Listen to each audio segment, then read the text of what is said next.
Hey guys, Dave Syvertsen back from Ourlads Scouting Services, Senior Draft Analyst. We are just days away from the NFL Scouting Combine in Indianapolis. We are going to start off with defense this year.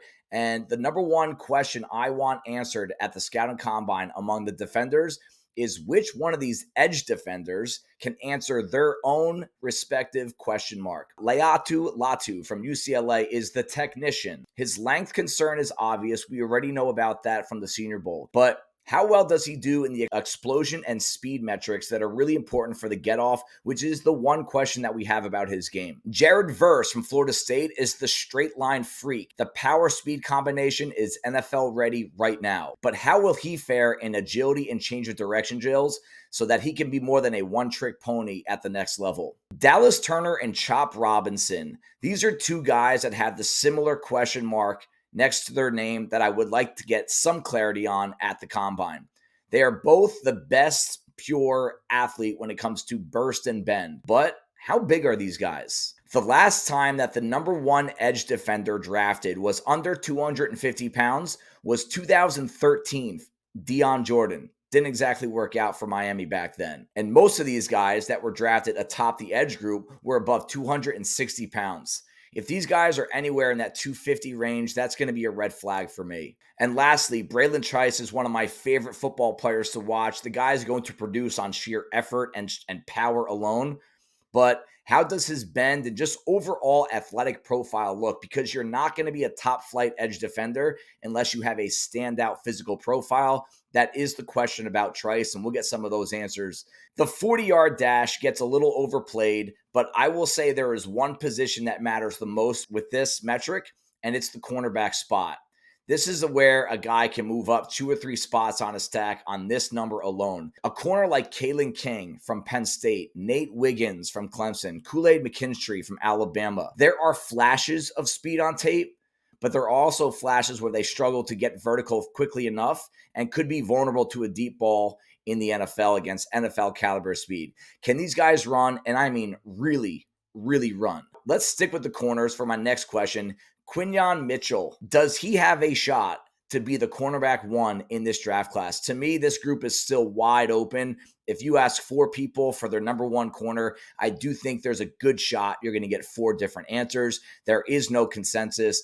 Quinyon Mitchell from Toledo, from the MAC, is still very much in play. I could see him making a little bit of a boost late, just like Devin Weatherspoon did when he was the first cornerback taken out of Illinois. 2008 was the last time we saw a cornerback one drafted in a draft class from a non-Power 5 school. And that was, anyone know? Leotis McKelvin from Troy.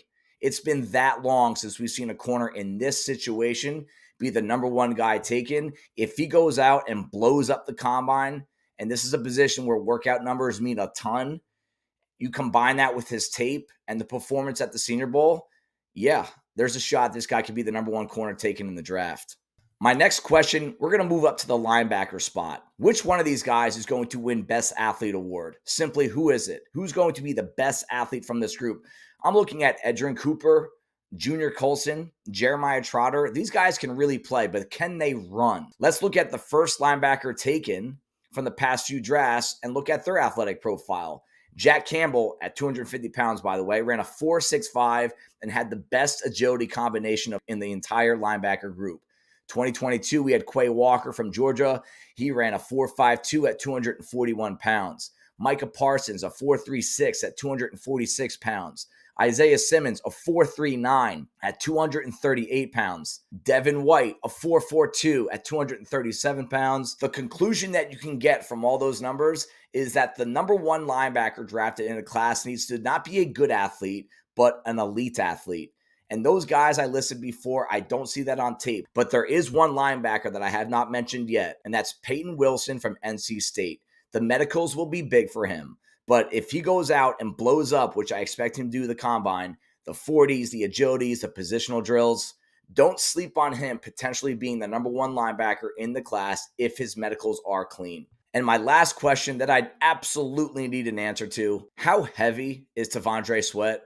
He was the one guy that did not weigh in at the Senior Bowl, and I want to see where he's at And I don't think there should be anything to hide here. His tape says a lot about him. He's a dominant push defender that is going to help your defense run and pass. I want to see where he's at. I want to compare it to Jordan Davis, who absolutely blew up the combine when he showed up a couple of years ago. And I don't think T'Vondre Sweat needs to have those kind of workout numbers, and I don't think he will. But you can make the case he's actually a better football player than Jordan Davis, and that's a guy that went in round 1. Sweat needs to show up to the combine and hide nothing. There are questions about some maturity issues that he had early in his career. This could be a step forward in that regard, but also it just gives us an objective number to know what we're working with, and that could be something that puts him into round 1, as long as he doesn't fall apart with his hands on his knees every single time they make him move around at the combine.